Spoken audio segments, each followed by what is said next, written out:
What's going on, everyone? Welcome back to Wildcat Cave. Kentucky's basketball season has only been over a few weeks, which means we've officially entered the speculation and rumor part of the offseason. After all the drama we went through wondering about John Calipari's future, that has now been cleared up and he will return for another year, but that's not even the case for everyone on the team. We have not even crowned an NCAA champion this season, and the portal is full and it's only going to get more chaotic. In this video, I'll give you guys my predictions on who leaves for Kentucky, who comes back, and who transfers.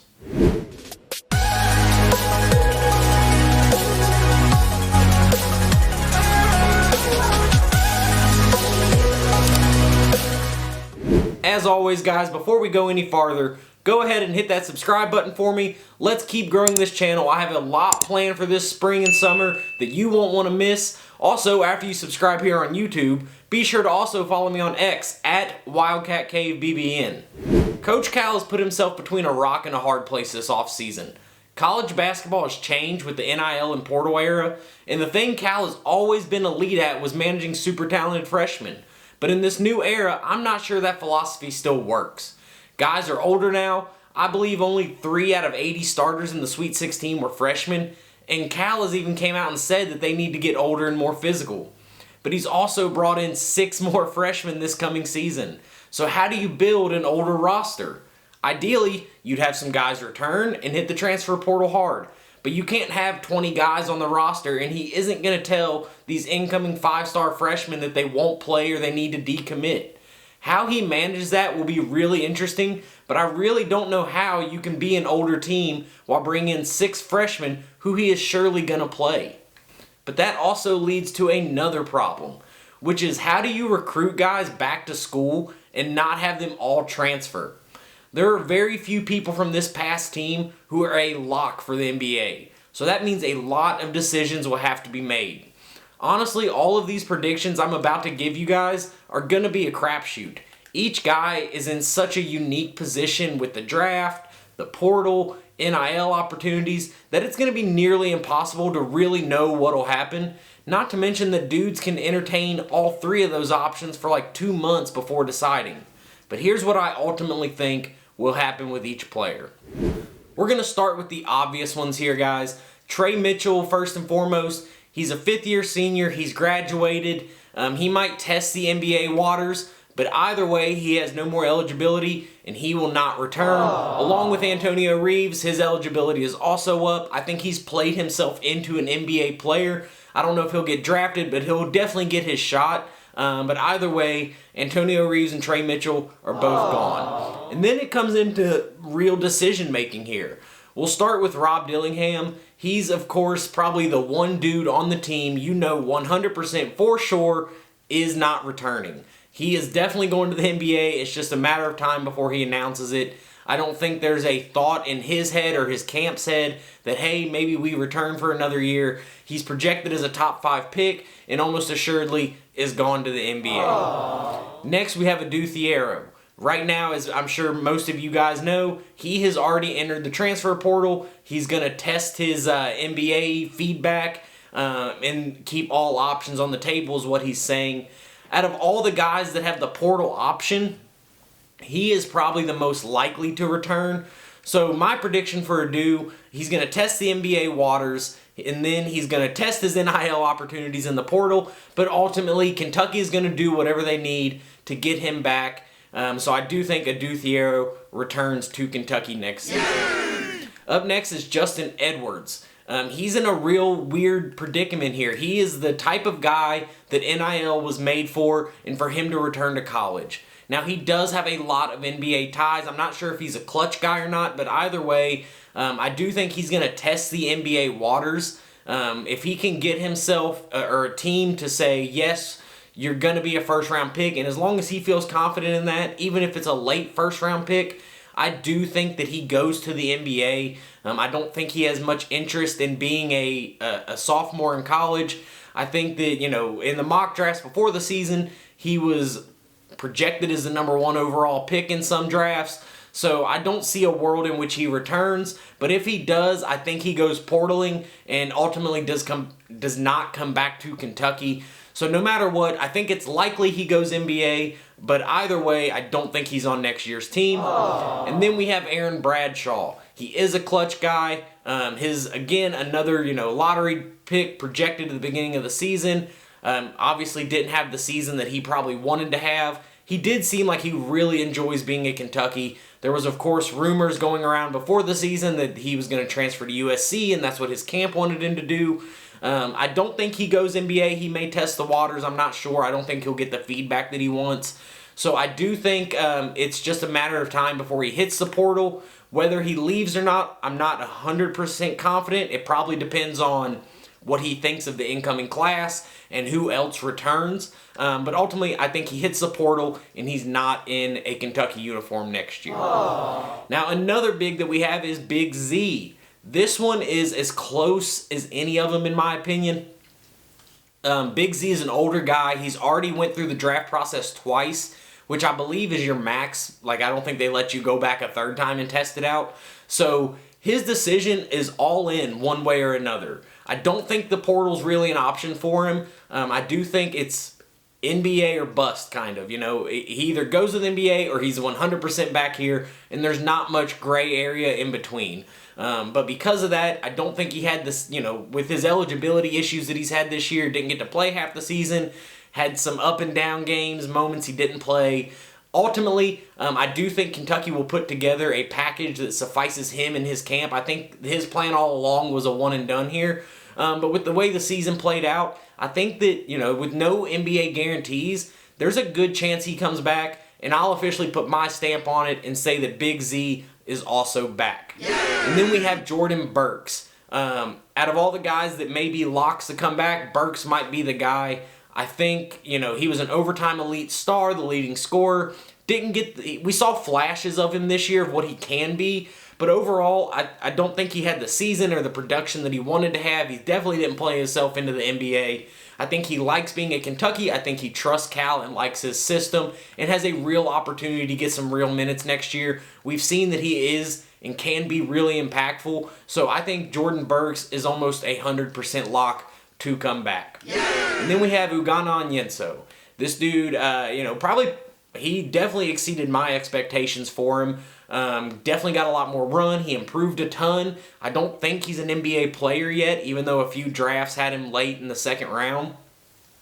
I think that his camp wanted him to leave. Again, with these international players, you guys have seen this here in other videos when I talk about Oscar and some of these guys. These international players, the dudes who bring them over kind of just control what they do. I don't know what Ugo feels one way or another on, does he want to be at Kentucky? Does he want to hit the portal? Who knows? But either way, I know last year when he hit the portal, he didn't want to, but his handlers made him. And I think that might be the case again, but this time I think he's ultimately gone, especially if Big Z returns. Plus we have Quaintance coming in, and they all play a similar position. And he doesn't really fit the new style of offense that Cal's playing. So I do think Ugo hits the portal, and this time I think he ultimately leaves. Now we have DJ Wagner, a guy who, if you would have asked me 5 months ago, 100% gone, no question, doesn't matter.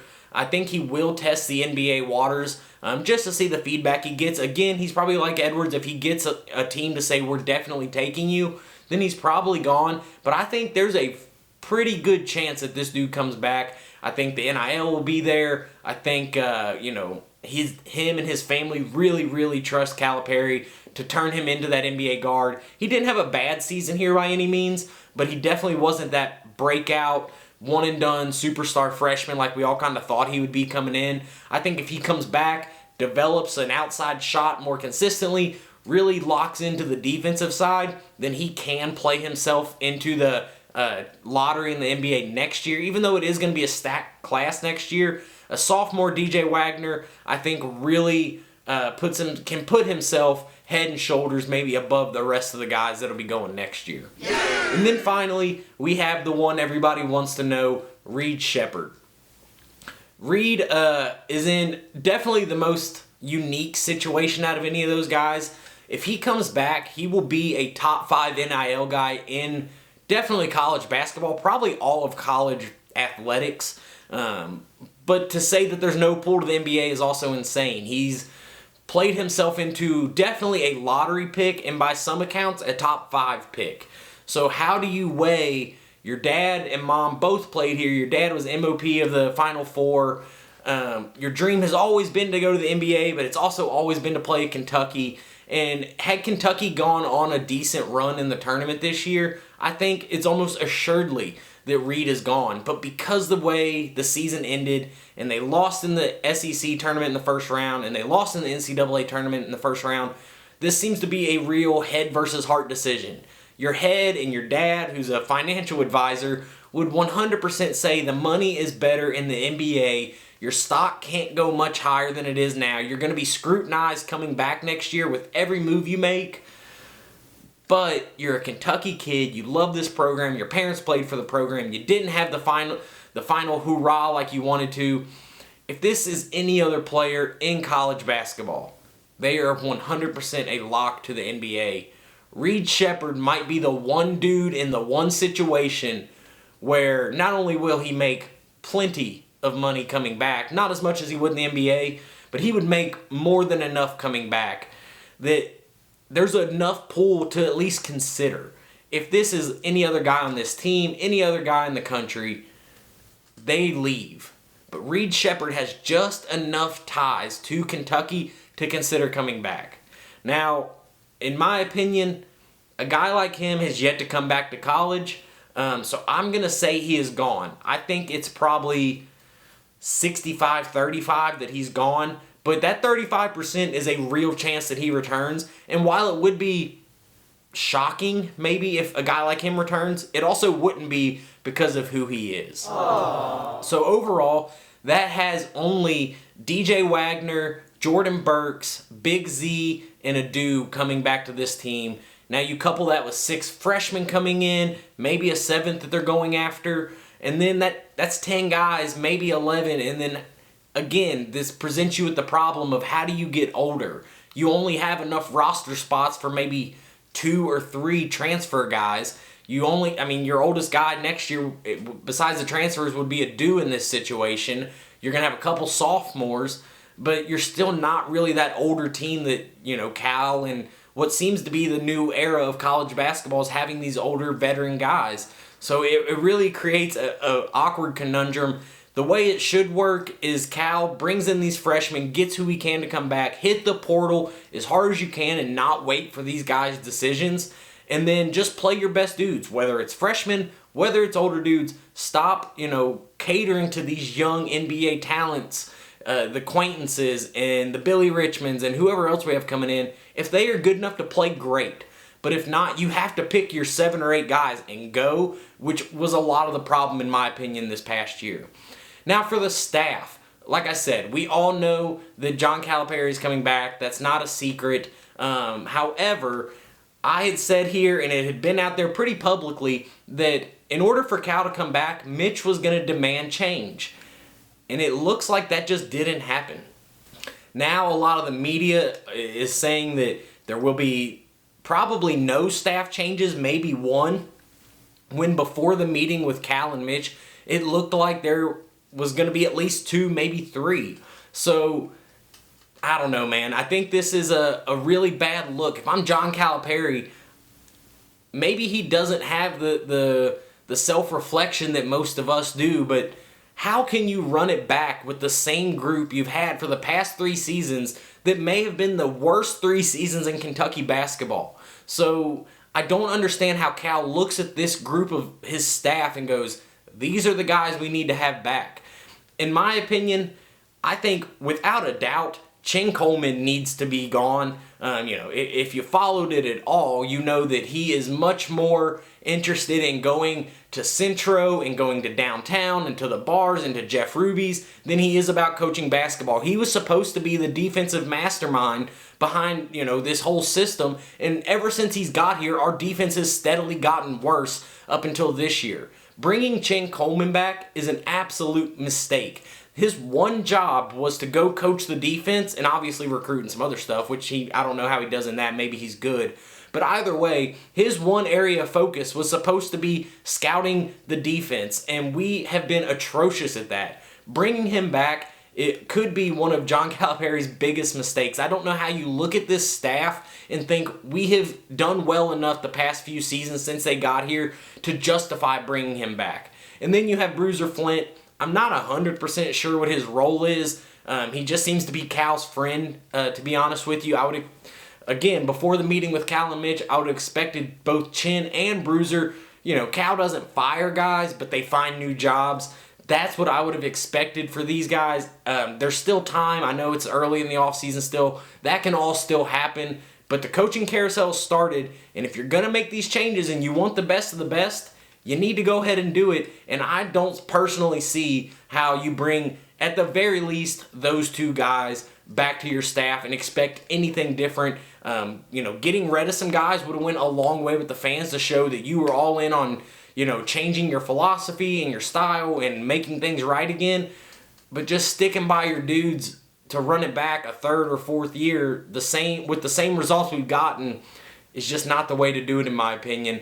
But ultimately, this is Cal's job on the line. This is his legacy. This is his, you know, whatever you want to say it. This is him. And if he wants to run it back with those guys, then that's how he'll be remembered.